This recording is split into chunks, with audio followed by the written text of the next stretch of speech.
welcome to the lobby, GameSpot's weekly video game chat show, live on twitch.tv/GameSpot and GameSpot.com, and in your ear holes whenever you want to via iTunes and all those other podcast things. Scott Butterworth, how are you doing, my friend? Hey, doing all right. How are you, man? Great to have you back on the show. Thank you. Happy to be here. You seem to have been very busy over the past couple of weeks, reviewing many video games. Yeah, well, and traveling a bit too. Like I went to North Carolina to see Lawbreakers, which is actually really fun, and I played Gears right before that. So yeah, keep them busy. Yeah, we got you on to talk about Battleborn in a little second, which is out today finally. Aaron Sampson's here as well. How you doing? You've been playing video games. Yeah, I decided to get into Ark Survival Evolved. And have you really? Yeah. I actually really like it a lot, and I also really hate it a lot, and they're related. Yeah. Okay, explain to me as the the person who hasn't played this but has played a bunch of these types of games. Like I like The Forest a lot.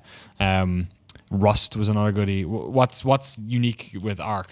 Ark's really old is new. They take all the old MMO mechanics, like just really making everything difficult for you and having to learn the hard way and having to go loot your body when you die from old MMOs, and they recycle it with dinosaurs and really pretty island, and it's actually a lot of fun. It's one of those games where when you die, it's your fault. Have you played the multiplayer free-to-play thing that they put out as well? I'm trying to study up enough in the main game so that I feel like I could compete if I have to craft and fight other players. So I'm just fighting dinosaurs right now. Yeah, it's been interesting. It seems like the Steam reaction to that. I apologies if I forget the name. It's Ark. Survival of the Fittest. Survival of the Fittest. Okay, hasn't been very good. So. Survival of the craftiest, probably. Yeah, whoever can craft the fastest. We're going to talk about a lot of games here, none of which involve crafting whatsoever. Battleborn, Call of Duty, Battlefield, Overwatch. It is a first-person melange on today's show. So many guns. Thank you so much to everyone for watching live on Twitch and everywhere else. We are going to be in the comments. If you have any questions, make sure you get them in there at Daniel Dwyer if you can. I'm here. Hello. And you can, I'll make sure to ask our gentlemen friends here. First of all right, it's finally out. Battleborn. Yes. Randy Pitchford's been talking this game up at PAXs, I feel, since the dawn of time. Something like that, yeah. Gearbox Software's first new game in a little while. I guess they had the pre-sequel, came out a couple of years ago, but first sort of big game in about 4 years. Yes, Borderlands 2 was end of 2012, so about 4 years. I mean, you're right, pre-sequel happened in between, but that was like sort of this weird in-between game that was pretty fun, but wasn't... It was just sort of an iteration on an existing game. They didn't really invent new mechanics or anything. It was just like, here's some more Borderlands as like a filler between before the next installment. So this is the first big new thing. And they were busy, I think, publishing Homeworld as well. I think they did a couple of other little bits and bobs there. But and Alien Isolation. And of course, they've done some other stuff. Yeah, there was a lot of DLC for Borderlands. There was a lot of DLC. Some of which was really good. So those fans were satiated for a while. It's going to be interesting to see how many of them make the transition to Battleborn. So you've been playing for the past couple of weeks on the beta and stuff. Your review and progress is live on the site now? Yeah, it went up yesterday. Okay. They set the review embargo yesterday, but unfortunately the servers weren't live yet. So even though the review embargo expired, we couldn't get on and play competitive multiplayer. So that's mainly what I'm doing now before I put up the full review later this week. Cool.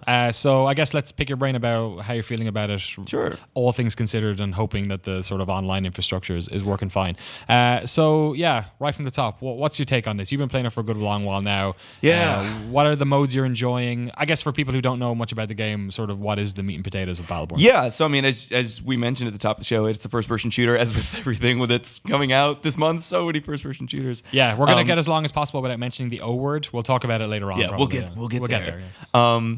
But what's sort of the big hook for Battleborn for people who haven't been following is there are 25 playable characters, all of whom have different abilities and weapons and all this different stuff. And only a handful are really traditional shooter characters that are, hold right, left trigger to aim down sight, pull right trigger to fire. I mean, there are a lot of melee characters, a lot of support characters. There's one character whose his only real job is to run around and just heal everyone.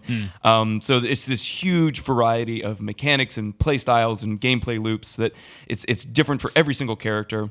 The thing that I discovered is if you go into a mission or into multiplayer without having read up on your character, without having used your character before, you'll probably end up feeling very lost because they are so different. You won't necessarily know what you're doing. But once you figure out a character, it's generally pretty simple. The gameplay is pretty light, very fast paced, very chaotic, very much a classic run and gun kind of arcadey shooter as opposed to something that's like a little more thoughtful or cover based.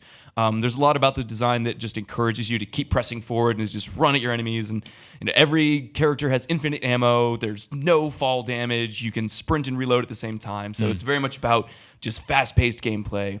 So I guess one question that's coming in a lot, Hassan mentioned here, is what's the sort of single-player component of this game? So obviously there is a large multiplayer component in that there is like competitive stuff, there's cooperative stuff. Where are we talking in terms of modes here? Yeah.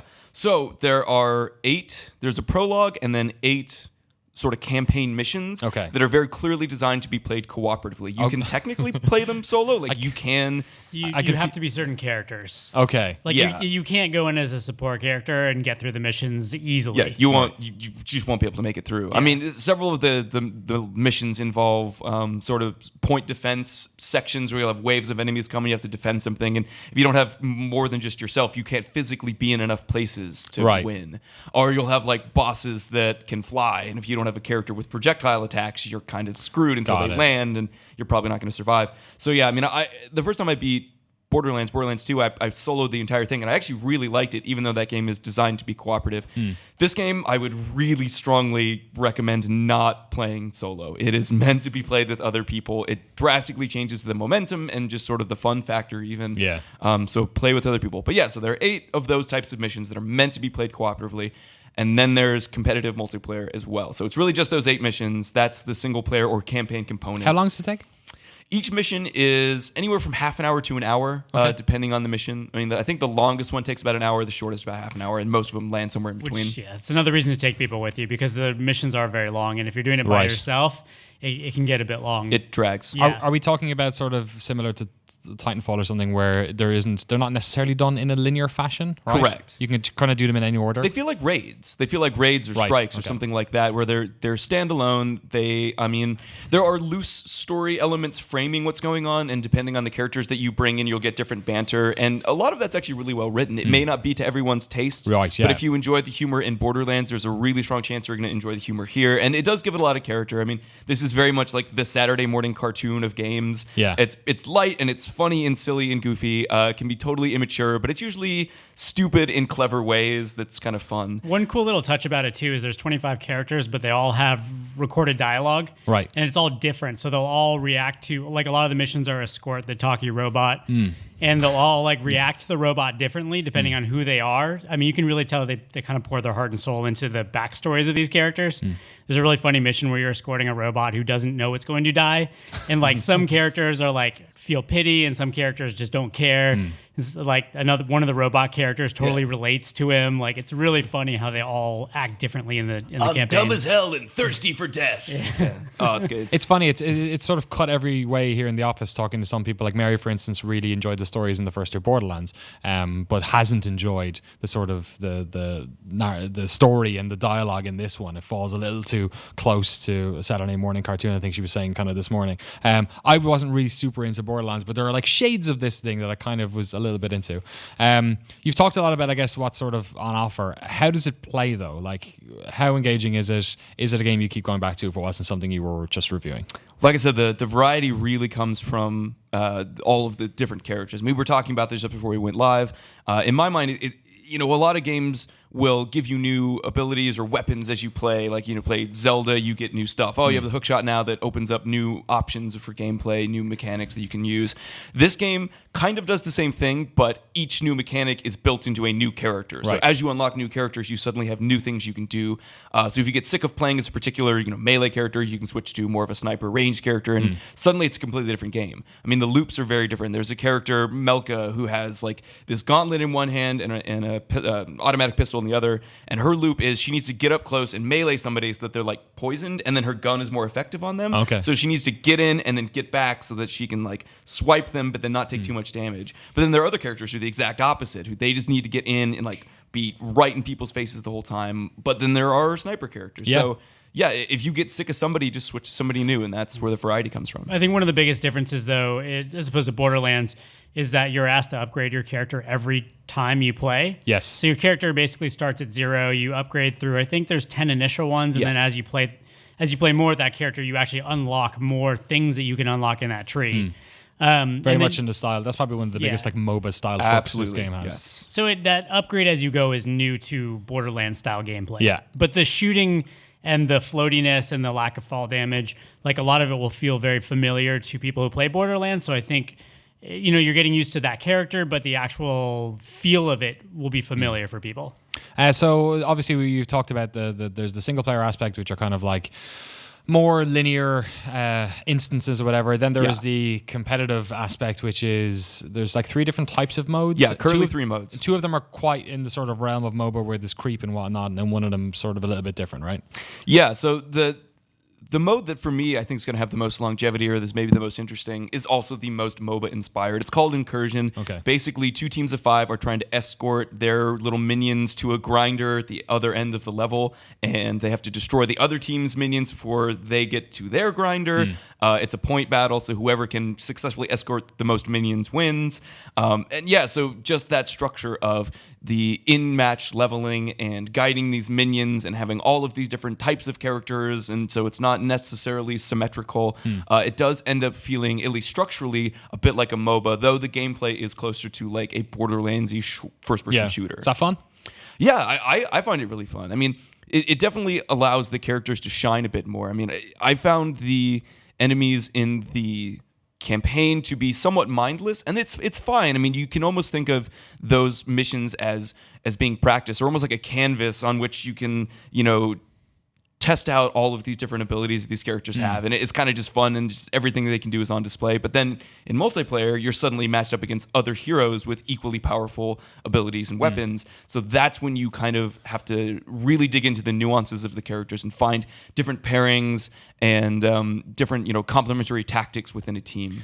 So we'll talk to some of the negative points in a second. Goopshoe asked a quick question, though. Let's get it out of the way. Sure. Any microtransactions in this bad boy? Not that I'm aware of. It doesn't even really seem like there's it's DLC. I know that, for like characters and stuff. Yeah, and I think they are planning on doing cosmetic items, but none of that's even in the game currently. I'm not even sure how they would do that. There's like a loot crate system for mods. The mods are almost equivalent to the shield mods in Borderlands, where like you get mods, and then as you farm crystals in various matches, you enable and activate the mods.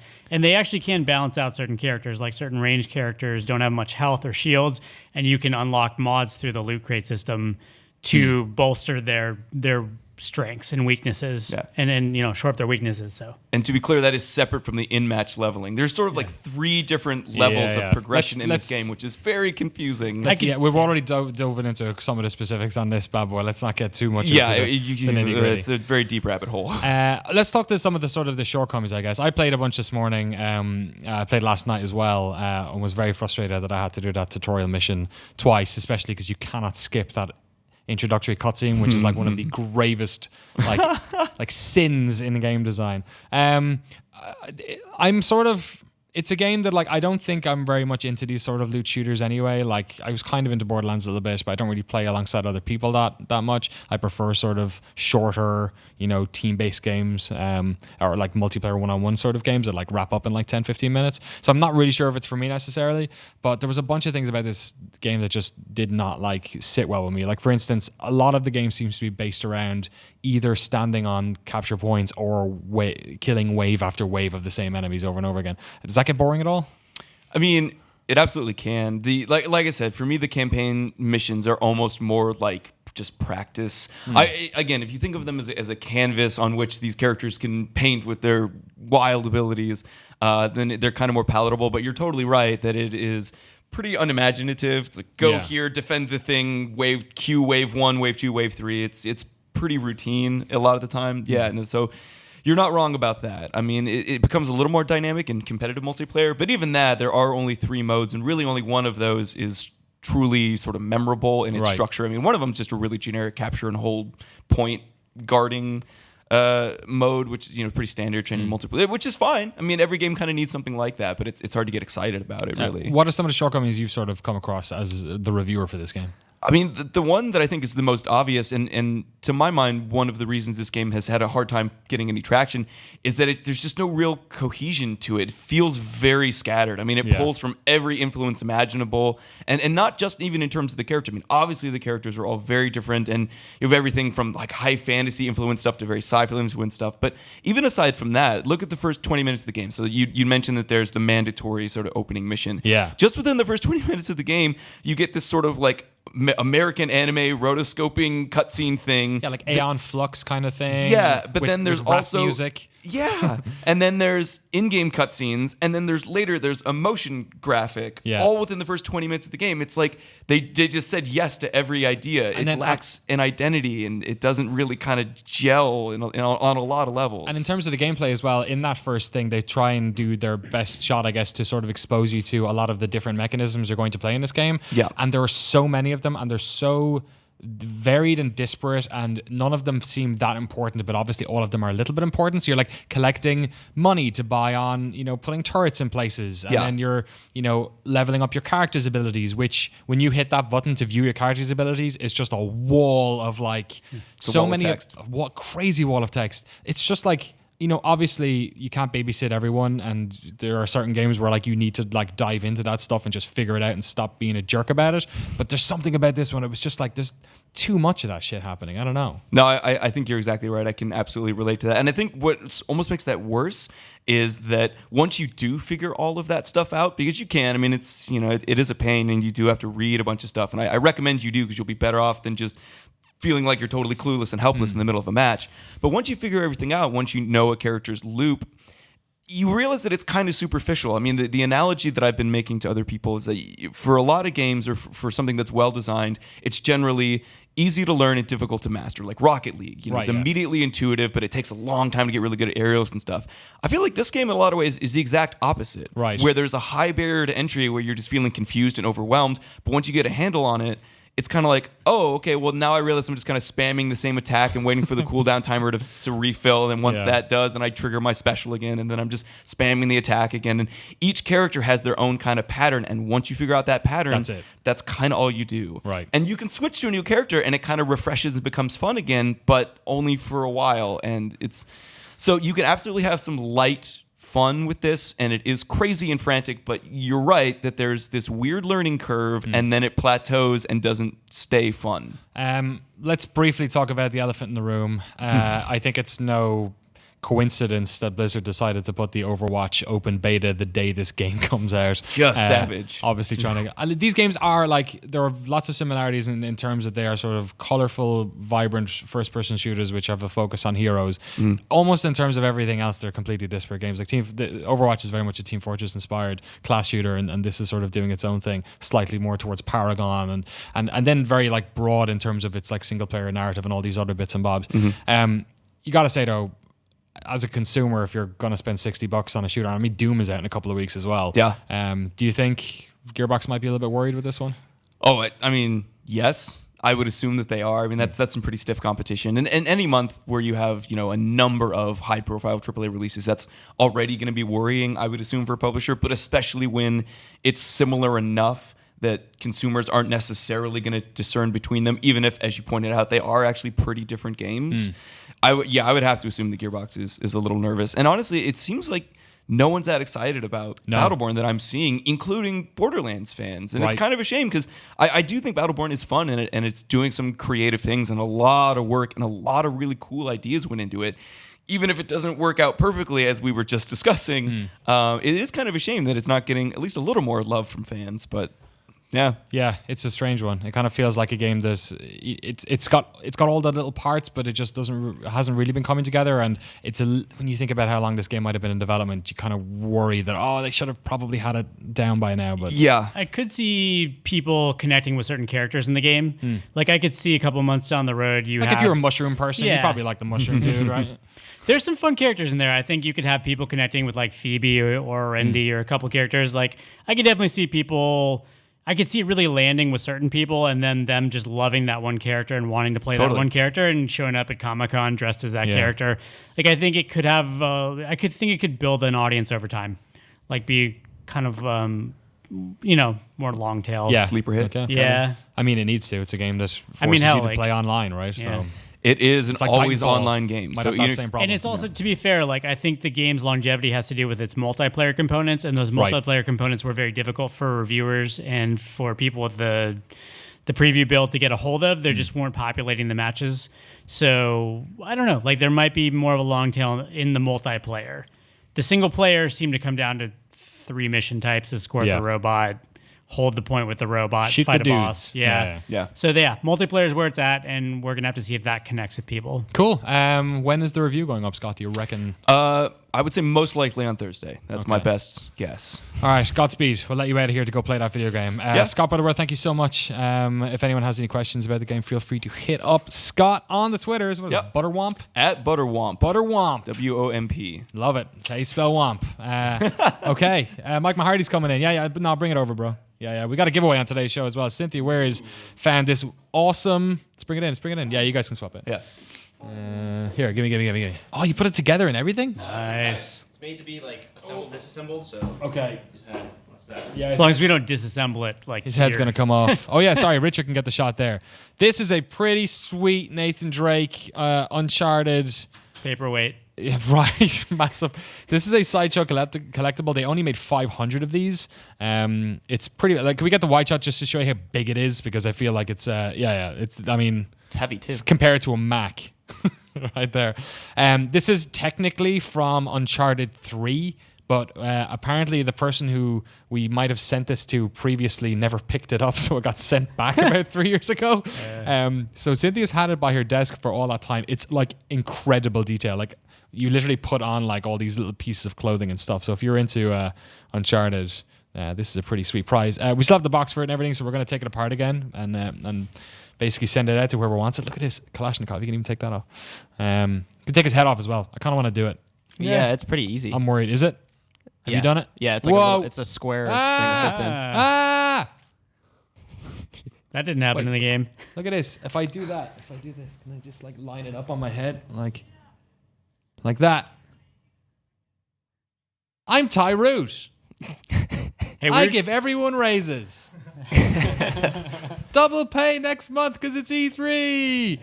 Look at this guy. Yeah, it's pretty good. And then also, if you want, you can just have that and then have a headless Nathan Drake. Also available. So yeah, we're giving this away. If you want to win this, make sure you follow GameSpot on Twitter and retweet the tweet that we done tweeted. And we're gonna give this away. I would assume that this is North America only as well. So apologies to our Portuguese friends. Let me put this in the back. It's pretty cool, right? Don't break it. Oh god, could you imagine? Could you imagine if I just smashed it right now? It's like those Twitch streams where you've got people like putting PCs together and they totally like spill water all over the Mobo. Oh yeah. Do that. We'll just have to give away the sailboat. Yeah, I know, right? Oh. Where's the Pikmin? It shook a little bit there. Yeah, we'd have to give away the SS Pikmin. Josh will not be happy. No, he would not be happy. He can't stop us. He can't. He can just sit there in the Twitch chat with his funny little logo. We could even live stream it through Twitch. Right? Get them followers. All right, we got a bunch of hot first-person action to talk about here, so let's get into it. Michael Mahardy, do you like the Call of Duty? Yeah. Yeah? Used to. Yeah? Much more. What's your favorite Call of Duty game? First Modern Warfare or Call of Okay. Duty 2. COD 4.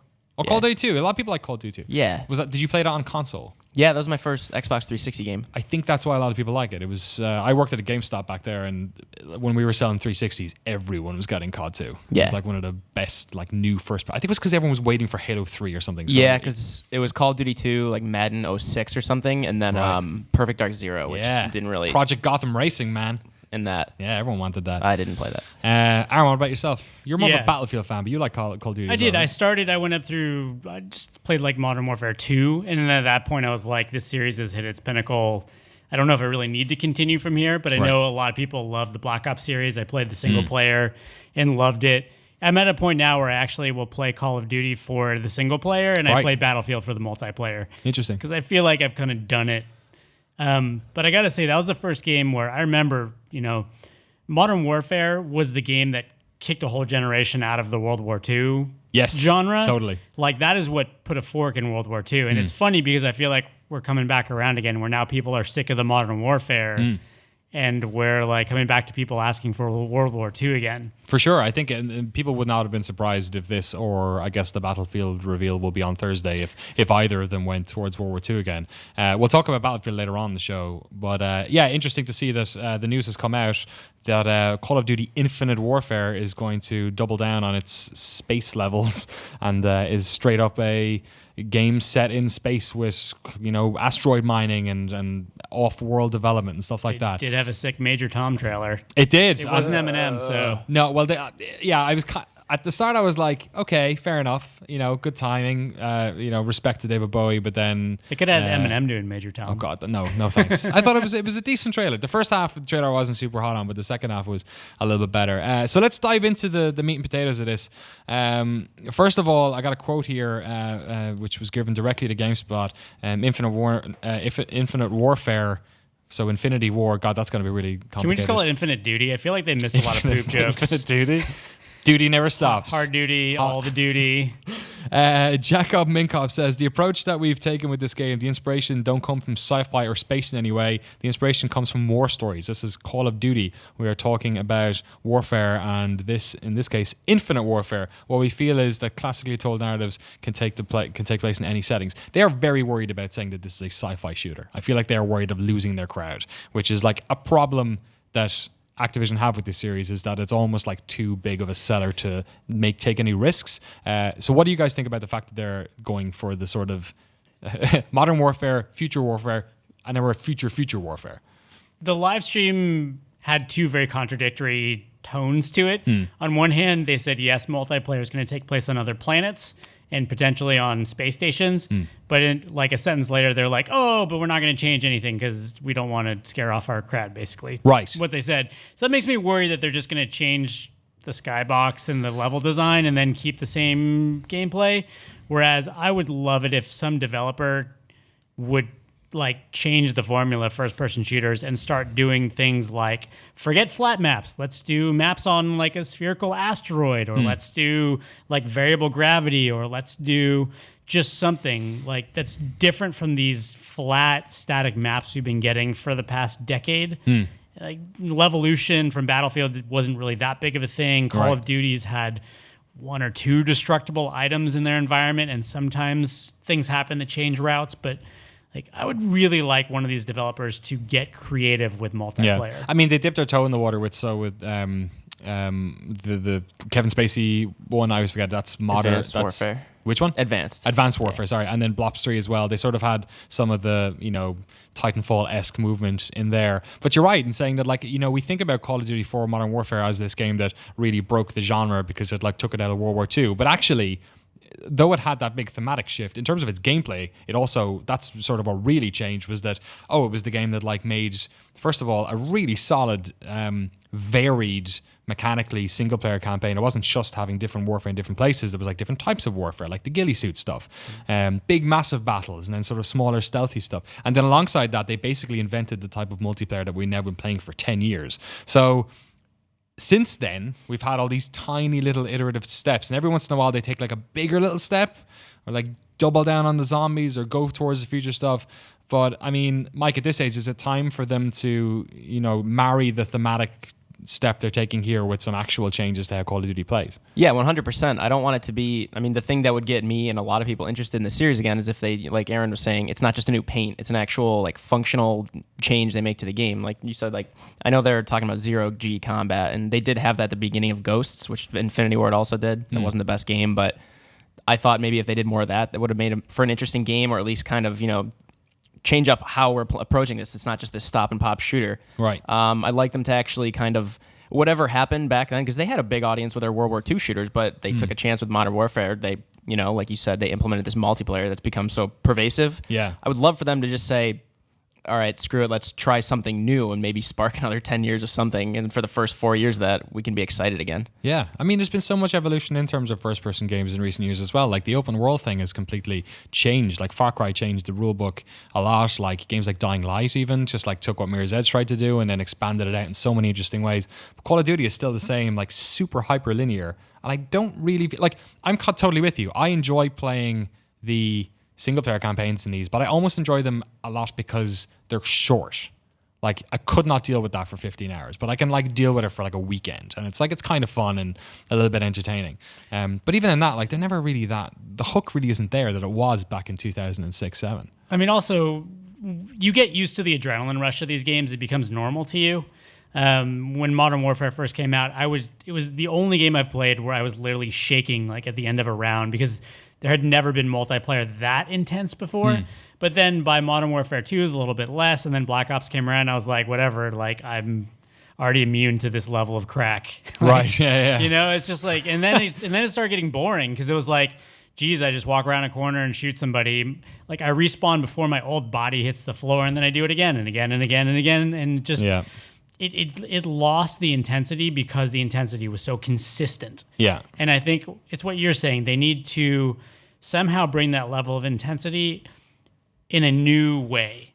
And I don't know, like I can't tell you what that is. When you say space to me, I get excited. I wanted Battlefront to be more space, and that didn't even have it. Right. So like to me, space is such an amazing palette for gameplay. Like you can have ships, you can fight on the hulls of ships, Right. you can fight inside ships, you can fight in asteroid belts. Think of games like Dead Space, for instance, like all the Yeah. various things they managed to do with that. There's formula. so much you can do when you just get rid of the ground and Earth's gravity, you know, and you have the future setting, but you know, will these guys take the risk? Yeah. They have their franchise crowd. Yeah, and speaking to that, they're sort of having their cake and eating it because they're deciding to do a remaster version of, you know, what many consider to be the best Call of Duty game, certainly in the past, you know, the modern era, Call of Duty 4 Modern Warfare. Sock Rocker 7 asking a question a lot of people are wondering, what do you think about the fact that they're not allowing people to buy this separately? This is only for people who pre-order the new game, Infinite Warfare. I think it's telling of what they think might happen. I mean, Right. I think a certain time after release they will just put it on PSN or something or Xbox Live, but I'm expecting this package to come out, and I think Modern Warfare will hold up, and I'm hoping Infinite Warfare is better.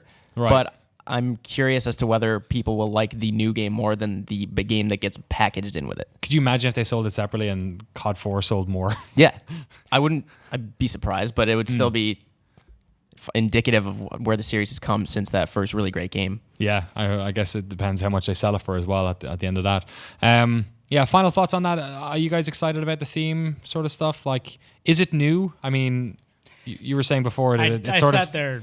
yeah, it's shades of another game, right? Yeah, no, I sat there at E3 last year, and they were talking about Blops 3 and how all the movement mechanics were new, and I was kind of scratching my head like, this is Titanfall. Right, and then like, you know, Titanfall's movement mechanics, and then I was watching this trailer, and they were talking about fighting over colonies and resources, and then I was going into space, and I was scratching my head again, going, you guys are still chasing Titanfall? Yeah. So I want to see what Titanfall 2 does. Respawn, to me, is a much more exciting studio at this stage because...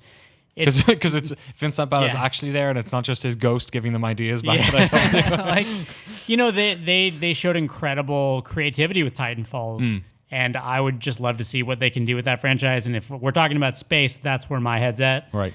Infinite Warfare, I'll give it a chance, like all other Call of Duty games, but they have the constraint of their past, and Yes. Titanfall doesn't. So I think Titanfall has more potential. Wait, yeah, you're right. Titanfall 2. Success is a double-edged sword. Thank you so much both for talking about Call of Duty Infinite Warfare. It's got a release date as well. It is coming out, I'm going to guess it's November 6th or something, is it? It is coming out November 4th for PlayStation 4, Xbox One, and PC. I wonder if there'll be special Neo graphics as well. I guess there have to be, actually, on the PlayStation 4, because that's a rule now. Yeah. Let us know. Are you excited for Call of Duty Infinite Warfare? Put your thoughts in the comments below. All right. We're making a hard shift. We've talked about Call of Duty. It's now time we talk about the real first-person shooter. Oh, yeah? Battlefield, baby. Okay.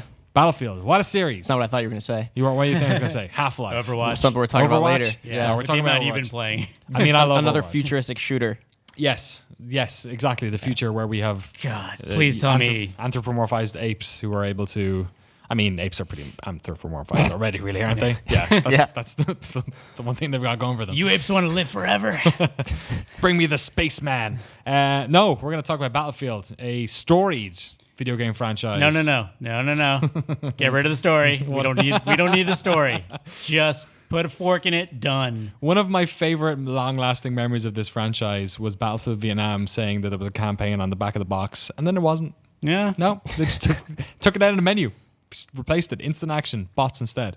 So let's have a chat. We're all fans of the Battlefield series here. I thought it'd be a fun time because we don't really know what they're going to announce on Thursday, so there's no point in us like talking about it.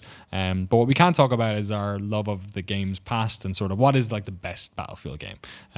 The series started back in, I guess it was it 1999? No, 2002 with Battlefield 1942. Which now looks like an iPhone game. It's amazing. It's crazy. If you fire that up, I think it's free on Origin, or it was for a while. Right.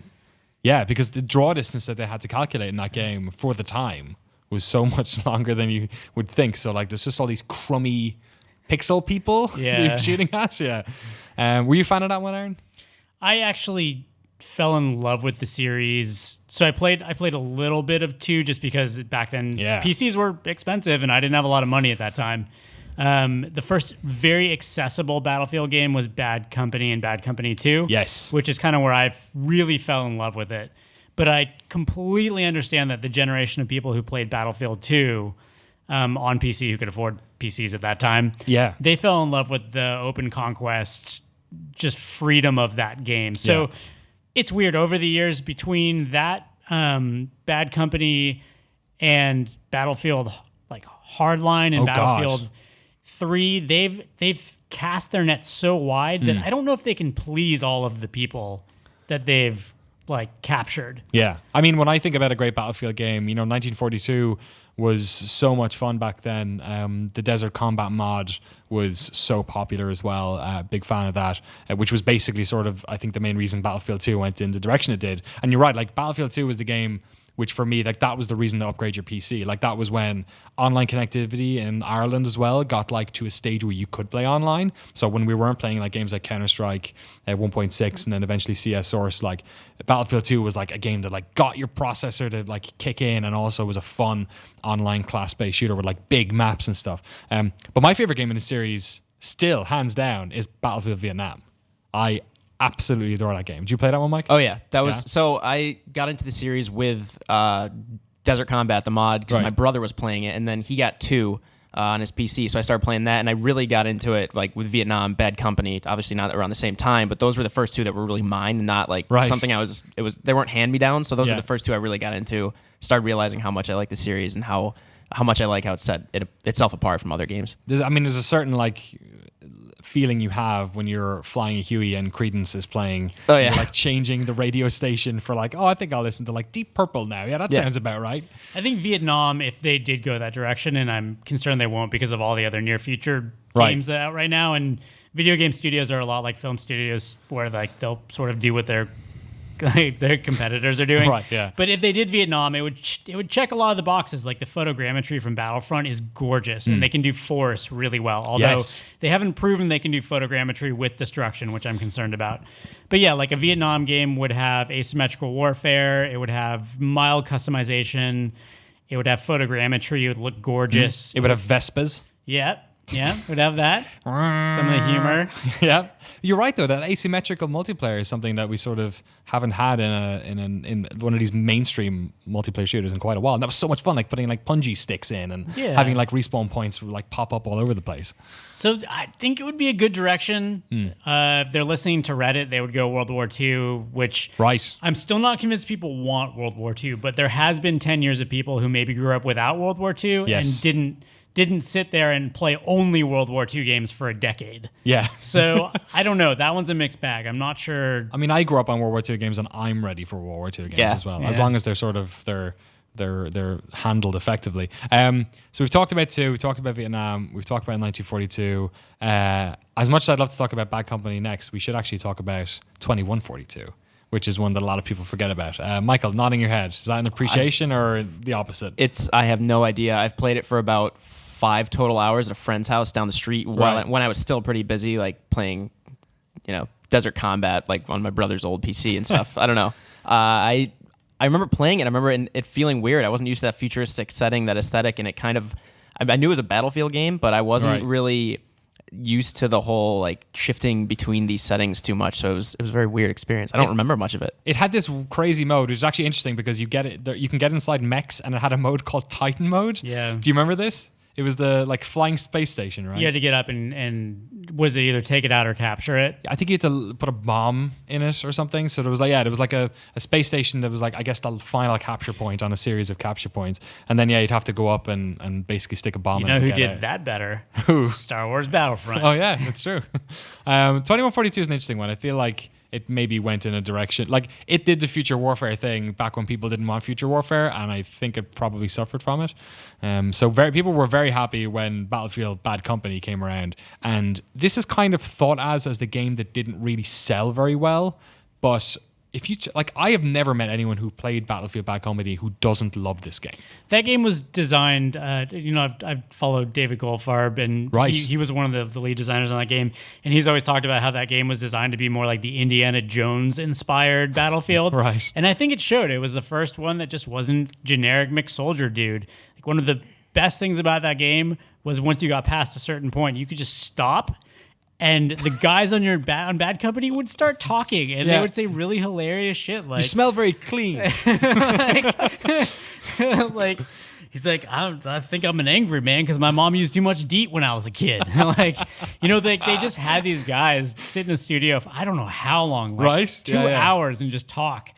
It was so good. And like, it took place in World War II and it took place in the present. And Right. like, one or two of the levels were open. Like, you drove across this giant desert and to these Nice. 3 different bases, and And you could, if you found an ammo crate, you could just lay waste to the rest of the building just for shits and giggles, basically. And that was, like, going back, that was the game that got a lot of people off of Call of Duty. Like, that was the first game that really appealed to the Call of Duty crowd. Well, that was a game that had, hey, look, you can add a funny, interesting story with likable characters who you will remember in a World War II game, in a World War II game, but just in a first-person military game. And I don't think anyone's done it better since. Like, Battlefield Bad Company 2 was wonderful as well. The catch was you had to love Rush, which Right. I do, which is Yeah. why I love that Yeah. game so much. I think it didn't necessarily scratch the conquest itch that a lot of the Battlefield 2 people had. And that's, again, like, you've got 2 very different audiences. You've got people who passionately love Rush and the linearness that those levels bring. And then you have people who passionately love just the hands-off, here's my toolbox and a large open map. Yeah. Let's go play some Conquest. So you need to appeal to both of those audiences to have a successful Battlefield game. After that, then, Battlefield 3 came out in the end of 2011. And this was basically the time where EA sort of clapped their hands together and said, okay, enough is enough. We're not going to be the second, they also ran in the military first-person shooter. We're going for Call of Duty's throat. It had the same sort of Battlefield 2, super powerful PC aspect to it. Obviously, it came out on consoles as well, which the Bad Company series had as well. And I guess Battlefield 2 also came out on Xbox or something. But this was the first time they'd sort of really pushed it. I'm not sure if there was a PlayStation 2 version of Battlefield 2. Maybe there was. I'm feeling like there might have been. It was a weird time for first-person shooters back then.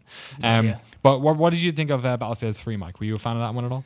I remember them pushing really hard for the fact that it was going to have that story-driven campaign. And at this point in playing games, I was primarily like playing for single player, and Right. I knew Battlefield wasn't like the thing I was expecting a single player story from. But I played that, and I couldn't stand that single player. It was Call of Duty. It's It was crazy how divisive that is because for some reason I loved it. Oh, really? And I don't really know why I loved it. Maybe it was just because I had just played Black Ops 2 or whatever came out that year, Right. and the Black Ops games, I actually like their campaigns, their stories. But I thought the French multiplayer- level, the Paris level, which is actually very difficult to play now, post what happened Right. last summer. I thought that was like one of the most amazingly atmospheric.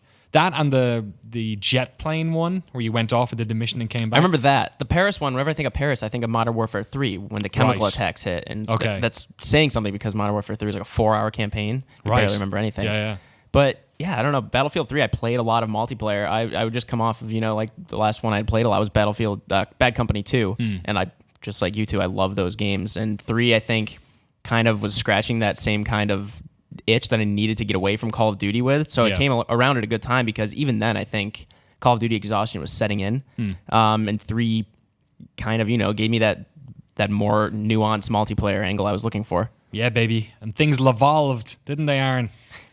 De-evolved. I don't know, man. Like, I did love 3. How many? I want to couch this first of all. How many hours do you think you put into Battlefield 3? Over 200. Yeah. I mean, I'm somebody who burns out after about the 1 to 200 hour mark. Right. That's like, I'll just get that feeling like you've ate too much candy at that point. And I just, no matter how much I want to keep playing, I can't. But I know people who could put 1,000 hours into that game easy. 3 was great. I loved it. I thought it did exactly what it needed to do, the multiplayer. I think it did have great rush maps, and it did have great conquest maps.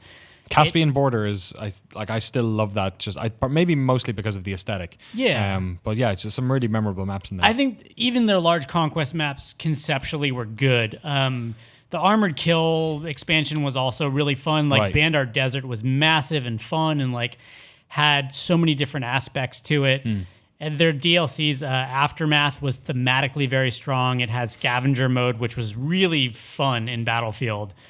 So it was just, there's so much done right with that game. It had the epic parachute jump on Dama Van Peak. Oh yeah, God, that's so good. I just cannot believe they didn't do in 4. Right. Like, how do you not love a 1,000-foot parachute drop? And then, you got some guy up there with like the Barrett, like firing all the way down to the bottom of the map. It's just, there were so many great memorable moments from 3's multiplayer. And like Terrain Highway, like it was a night map that you like fought through a town at night, and then you fought into a city. Like, again, that was the Rush influence. Yeah. 4 came around and they're like, screw it, we're just going to put everything on every map, and everything was so bland because of it. Like, rush crates were just haphazardly put wherever the hell somebody decided they were going to get put. Sometimes you would like run across a map and then run back across the map and then run to there was just no Like flow or anything, right? Caspian Border when it was remade in Battlefield 4. Oh yeah. One of the conquest points was a ditch. Why do I Let's ditch its strategic Prime real value. estate. Why do I You may not care? understand as somebody who actually you have had military. Yeah. Just like one person here.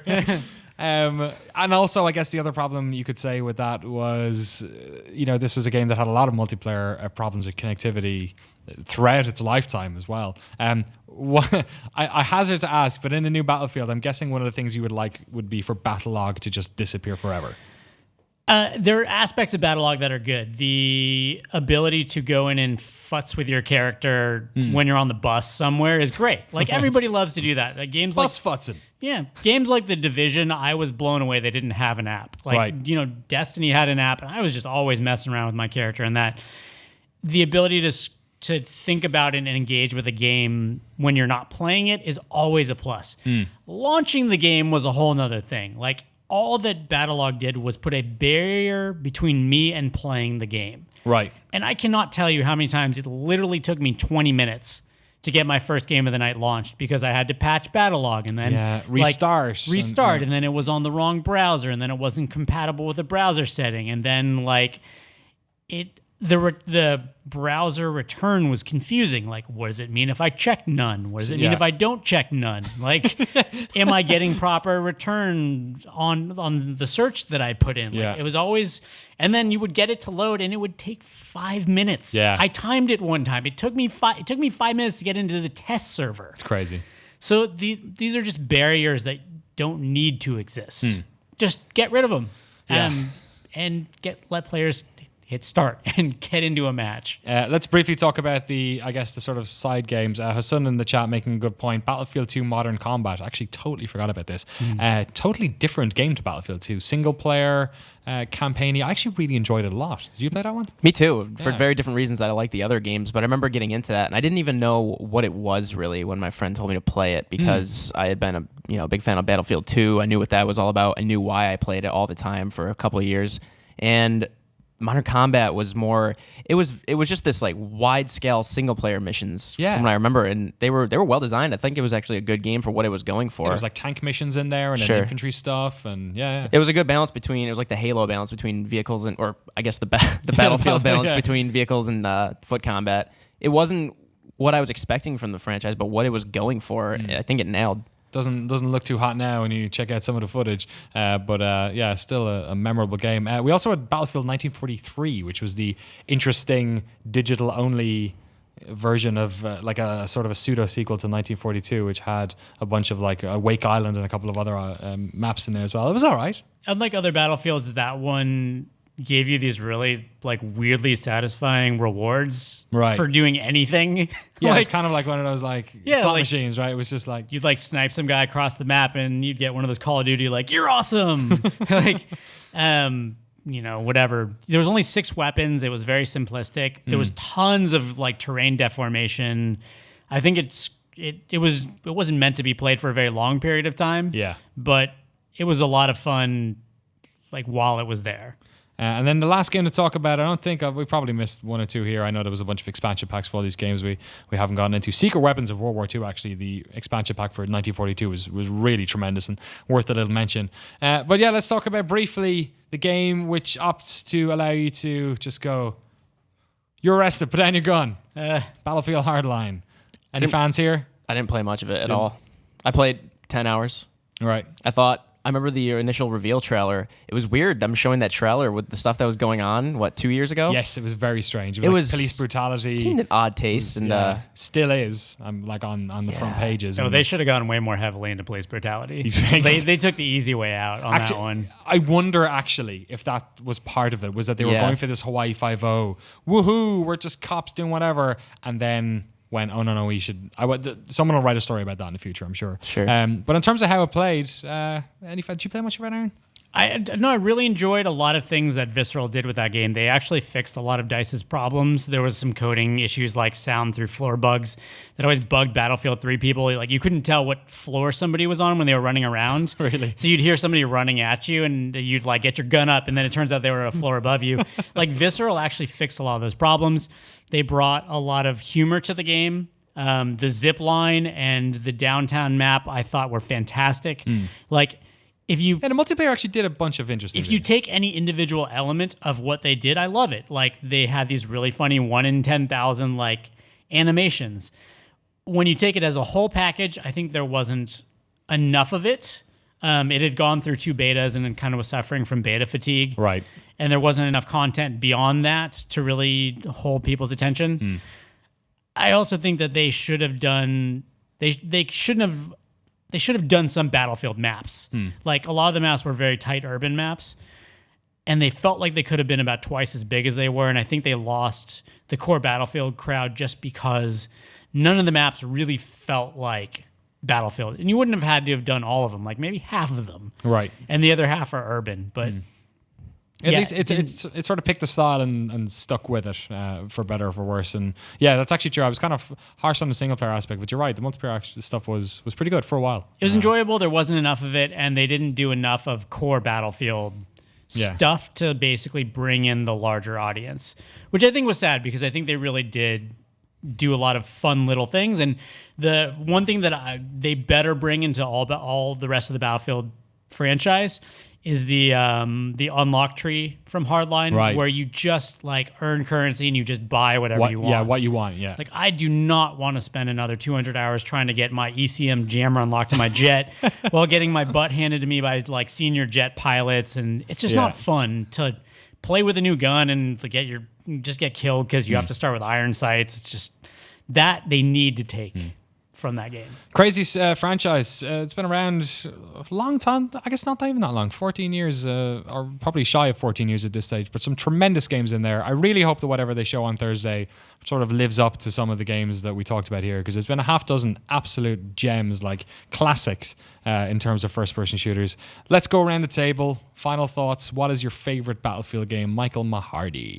I think I'll stick to my roots with Battlefield 2. Okay. Yeah, although I'm sure you might be saying what I was thinking of as well. But yeah, Battlefield 2 is where I got into it. It's when I really started playing a multiplayer game, because like Counter-Strike, and now we have, not comparing Counter-Strike to Call of Duty, but now we have Call of Duty. It's that fast-paced, twitchy, just kind of lacking in substance, whereas Battlefield is the opposite. Like every time you do a multiplayer match, you had like some crazy story to tell afterward. Just pressing just med kits. Yeah, like that. Exactly. Every couple of seconds. Med kits. Who wants a med kit? That was it. And I would just run around like an idiot throwing these MREs at people. It was Battlefield 2 for me. What about yourself, Aaron?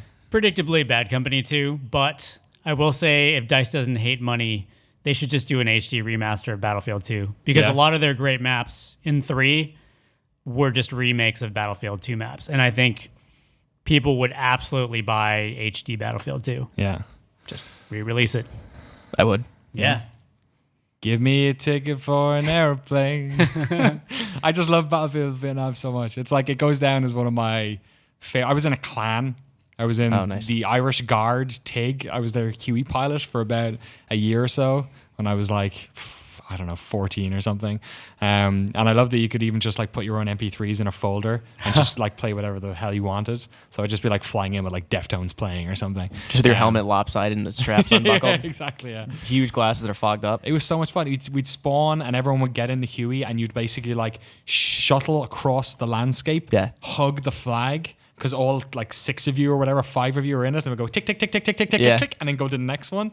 And then like there'd be a battle at point 3 between 2 enemy Hueys. Yeah. And everyone would jump out when they thought it was going to explode. It's like one of the most memorable experiences for me ever. So yeah, probably Vietnam for me.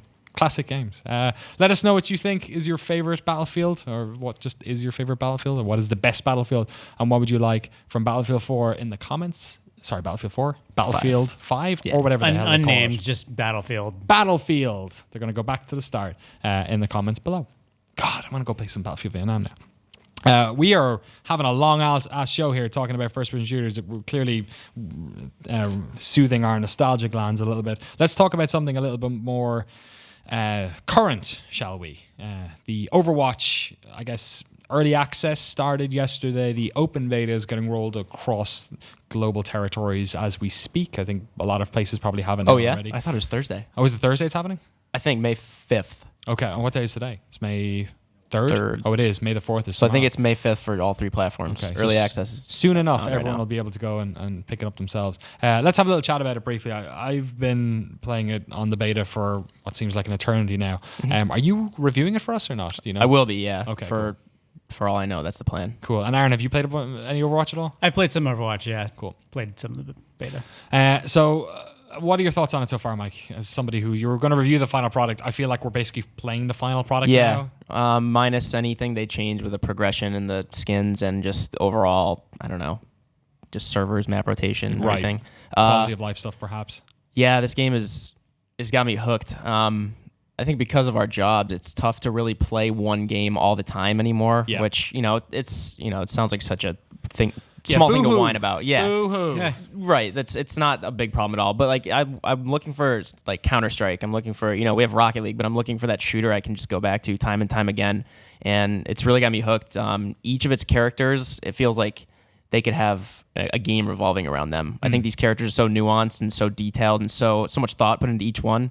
And then when they collide, the balance is so great. And you think about each match a different way depending on who you're playing or what the objective is. There's so many like minor things, so many major things you don't even notice just because it's such a chaotic looking game. But then at a certain point it kicks in when you know a few characters and you know what you're doing, you know what your team is trying to do, where it just starts making sense in such different ways each time. And yeah, I'm looking forward to just putting a lot of time into this. I'm totally with you in terms of like we were talking about Battlefield Vietnam earlier, and then there were games like Counter-Strike 1.6 I was big into. I loved Source. I loved Team Fortress 2. There was these sort of tentpole first-person experiences, online games that I sort of we all have, right? When we look back at our history of our favorite games, and this is as close to one of those as a game has come in a long time. Like probably like Call of Duty for Modern Warfare. Like this is a game that I can see myself playing for like a year or two. And it's because of what you just said. It's because there is such you can never tell, right? When Randy Pitcher was up talking about Battleborn and we were seeing these games like Battle Cry and then Overwatch was coming up from Blizzard, and there's a sort of a cynical aspect where you're thinking, oh, you know what? It's just somebody else who's trying to get into another multiplayer game which they're trying to hook in people to play forever, and it's going to be like a MOBA, or it's going to be this like super reductive thing, and like, oh, there's all these different characters that look different.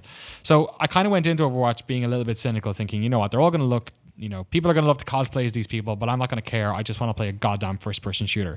But these characters, like, they are so individual, and yet all interesting. Like, and I genuinely mean all. I think maybe Soldier 76 is the one that I playing the least, but I still enjoy playing him. Yeah. Across the board, 21 of them are so interesting to play. Like Junkrat I sometimes play with. I love Pharah and Widowmaker, but I'll just like jump all over the place. I don't mind when I'm last into a team and it says, oh, you need to play as Assault or support. It's like, fine, I'll pick Lucio or I'll pick Mercy if the map works.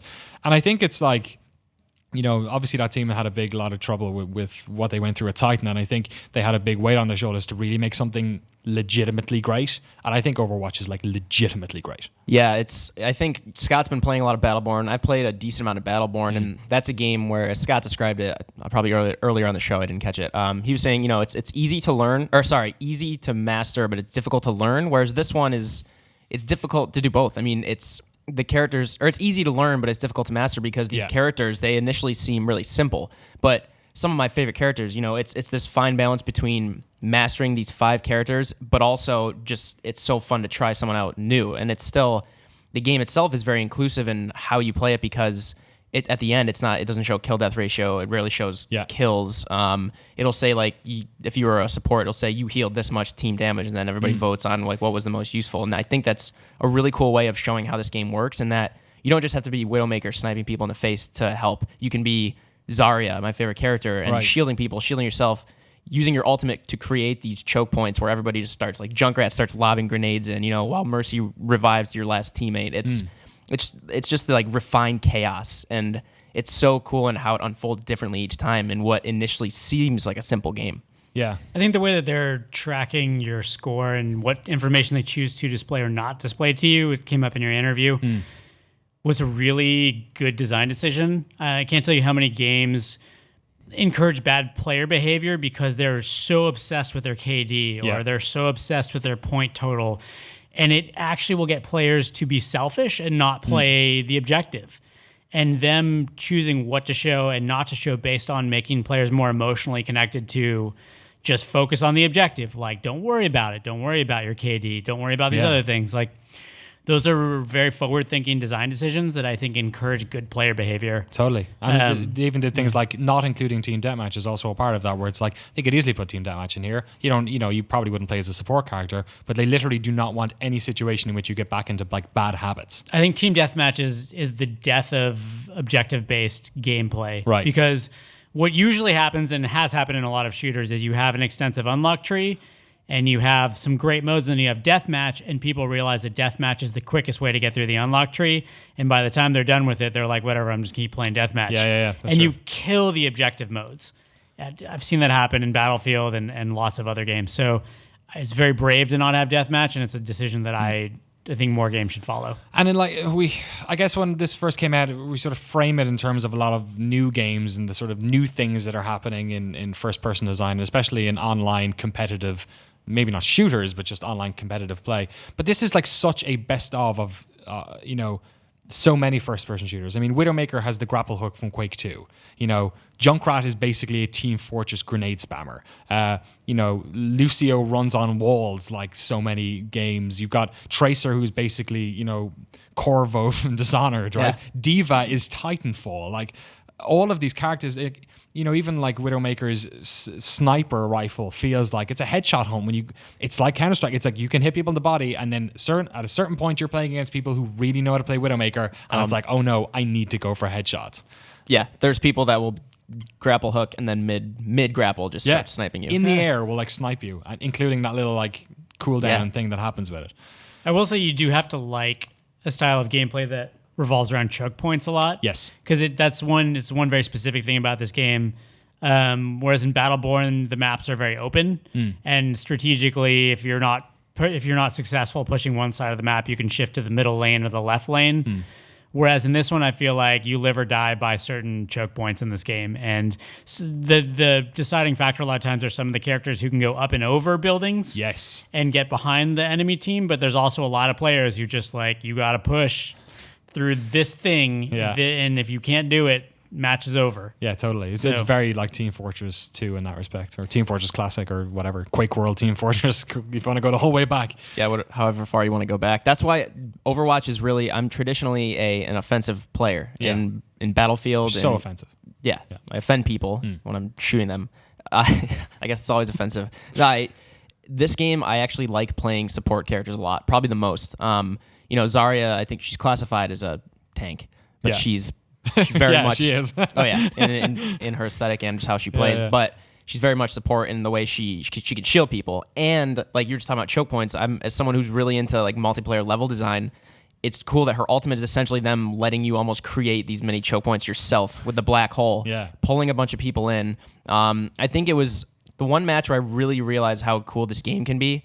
It was the payload. We were almost there. We were escorting the payload, and I was Tracer. And I was just playing her like a dual-wielding first-person shooter game. And then I realized, like, oh, no, I should be a pest right now. I should just go back to where they're spawning almost. I don't have to kill anyone. I just have to just annoy them, hassle. Keep them occupied, shoot them when I'm about to die, back out to the next room, keep running away, shoot them. And it was awesome because I was just, like I was skirmishing, wasn't killing anybody, and I know they hated me for it because they couldn't get back to like my team who was doing their jobs. And we had a Widowmaker above us. We had Farah just kind of watching the payload from above. We had a Winston circling it, and then I was just off by myself going rogue and kind of just essentially annoying the other team. It's the memorable moments that you get in this game remind me so much of playing games of CS where you've got like 4v1, right? And you're watching spectator mode in like CS Italy, and the other player just figures it out, just like isolates one of them, done, gets two of them, done, like a random grenade throw that just kind of works out. And then there's a fight in a market and there's melons flying everywhere, and then they end up winning. Like, it's got those moments, but on such a like moment to moment basis that I kind of feel like without any game, especially when we have preview, I'm so hesitant to talk them up because there's a sort of thing where it's like, oh, you're pressed, you got early access to this thing, and you've been playing it forever, and you've been playing under great conditions, but we've been playing Overwatch so much over the past couple of months, and I have like absolutely no hesitancy in saying that I think this is one of the best online first-person shooters that's come out in like a decade. I keep having to remind myself it's not out yet because I played it so much. And it's not out for 3 weeks. It's not out until May 24th. Yeah. So if you're a crazy person and buy that $130 edition, or you get the Origins edition for $60, you're still not going to be playing it for officially for until then. But just like Hearthstone, you're able to just go play it openly now, I guess, or soon enough. Yeah, I mean, you're saying Counter-Strike, and I agree with that comparison. The one game I've been comparing it to, my friend asked me because he saw Overwatch, and he's like, this just looks like a MOBA to me, like what Battleborn is doing with a couple of their games. I was like, no, I was like, just think of Team Fortress 2, but instead of 5 classes or whatever it was, 6, you have 21, and they're all much deeper. There's more maps, and he's like, all right, you had me. Right, yeah. And again, I'm reviewing it, I'm just tempering what I'm saying. Yes, fair enough. I've had fun, but I don't have a final opinion of the game, but I also have been playing a lot of it, and I'm hooked on it. All right.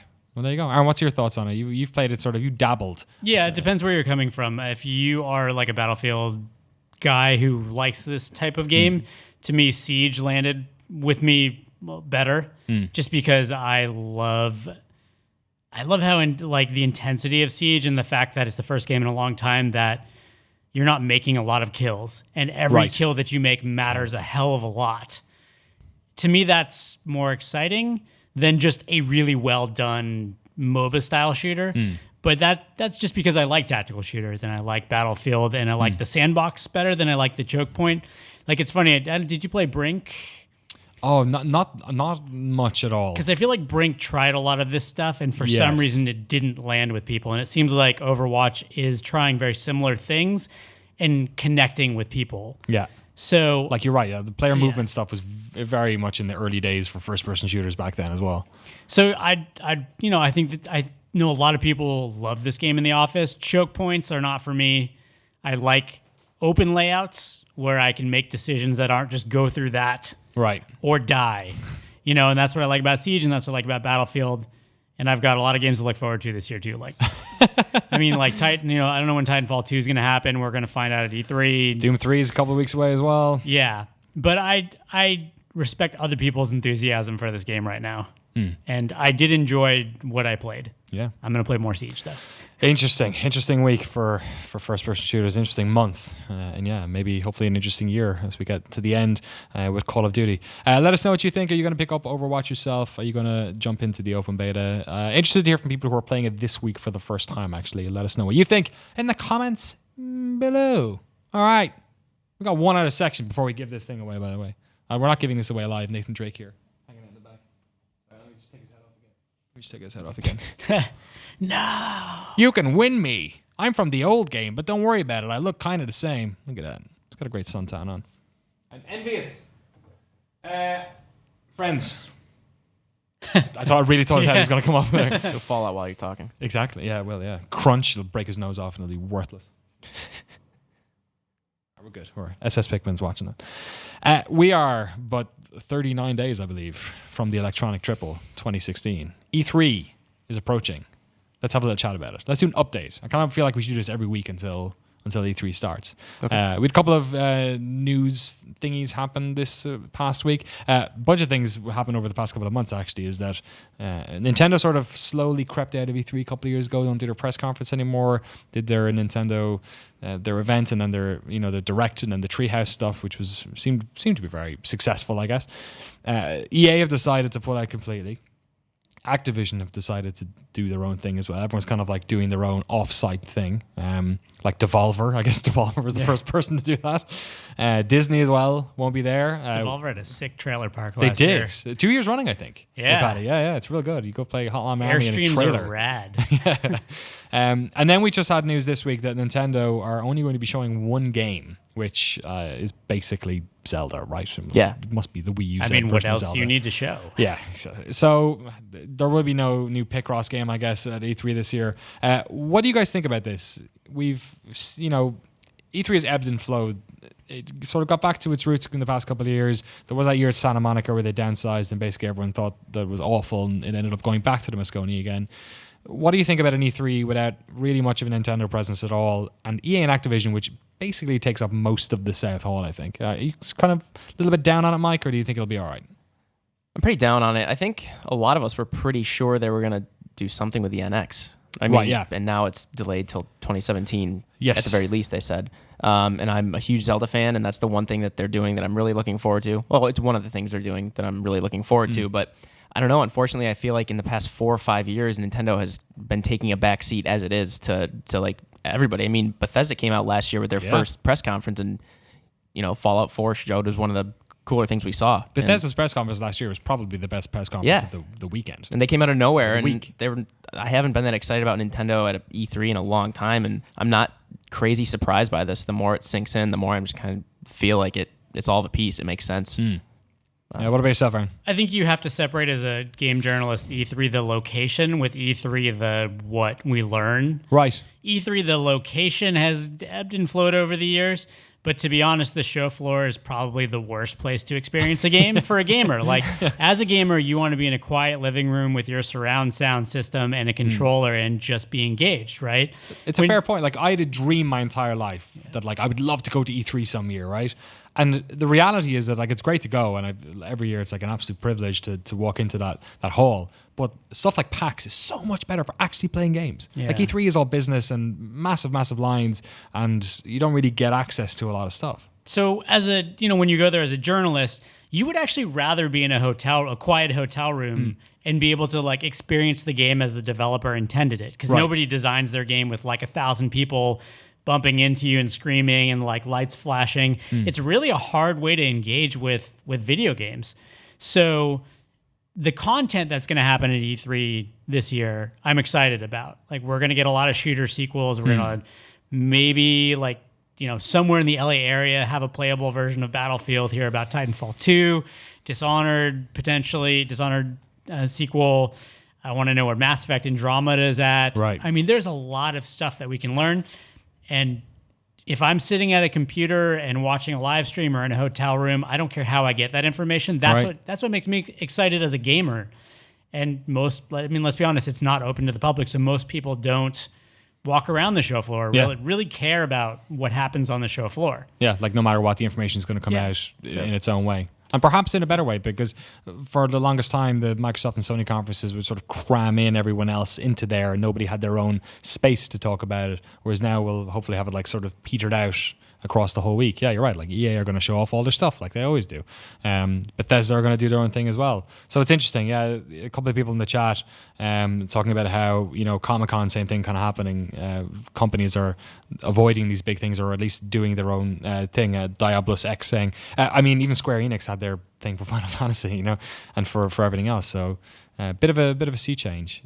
What are you looking forward to mostly, actually, Mike? Because Aaron's kind of talked about a bunch of the things he's looking forward to. I'm excited to see what Nintendo will show of Zelda, assuming it is Zelda. But I'm also excited to see more of Dishonored 2.